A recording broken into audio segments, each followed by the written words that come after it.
Halo, selamat siang Radio Kuliner. Bersama saya Puja Dwika dalam 5 menit ke depan dalam program Kuliner Tradisional. Pendengar tahu gak sih kita kedatangan tamu siapa? Pada penasaran kan? Oke, daripada penasaran mending kita langsung tanya aja deh ke tamunya. Halo Kak, wah boleh nih Kak kenalan sama pendengar kita. Halo Kak, kenalin aku Sisilia berasal dari Pariaman. Wah, dari Pariaman nih. Kalau dari Pariaman berarti sebutannya Ciunyang ya Kak?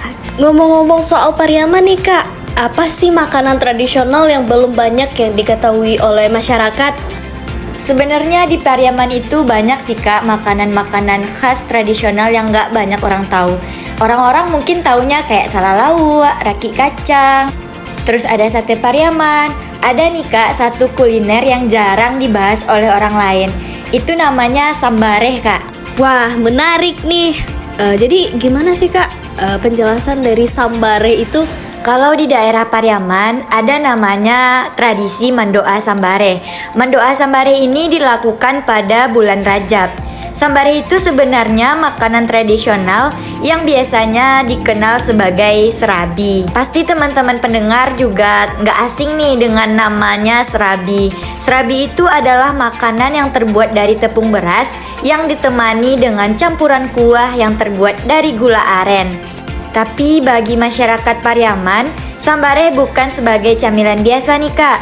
Namun makanan ini termasuk dalam bagian dari pelaksanaan tradisi mendoa sambareh. Menurut sejarah, ajaran ini dikembangkan oleh Syekh Burhanuddin yang dibawa dari Aceh. Keberadaannya dimulai sejak adanya Islamisasi di Minangkabau. Bulan Rajab menjadi bulan yang istimewa bagi masyarakat Minangkabau, sehingga disebut juga sebagai bulan sambareh. Selain bulan sambareh, bulan Rajab ini juga diberi nama lain sebagai bulan kanak-kanak loh Kak. Tujuan dari penamaan ini untuk menyertakan doa kepada arwah yang telah pergi. Biasanya acara mendoa sambareh ini dipimpin oleh tuanku.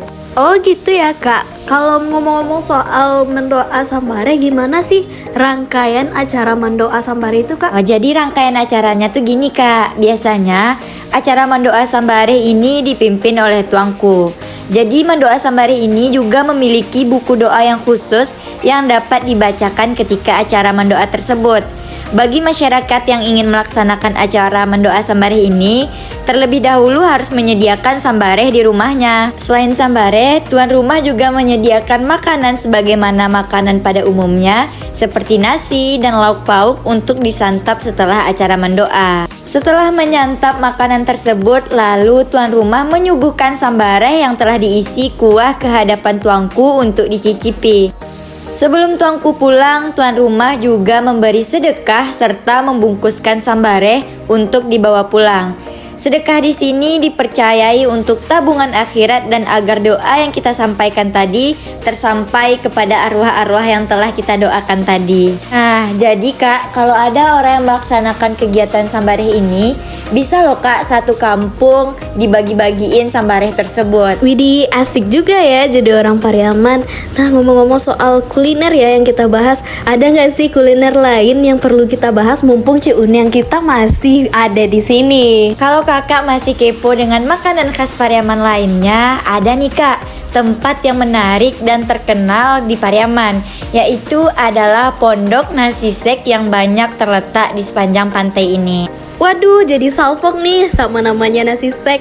Jadi gimana sih Kak namanya nasi sek itu? Apakah ada kejelasan lain biar para pendengar kita nggak kemana-mana nih pikirannya? Eits, teman-teman pendengar, jangan netting dulu kalau kita bahas tentang nasi sek.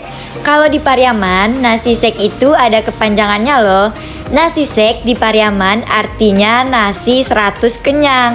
Dulu, pada akhir 1980-an, sebuah warung terbuka digelar di pantai ini, menjual makanan dengan cara yang unik.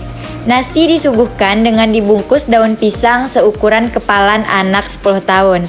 Sebungkus nasi ini harganya cuma Rp100, sengaja murah untuk membidik pelanggan pelajar SMP dan SMA.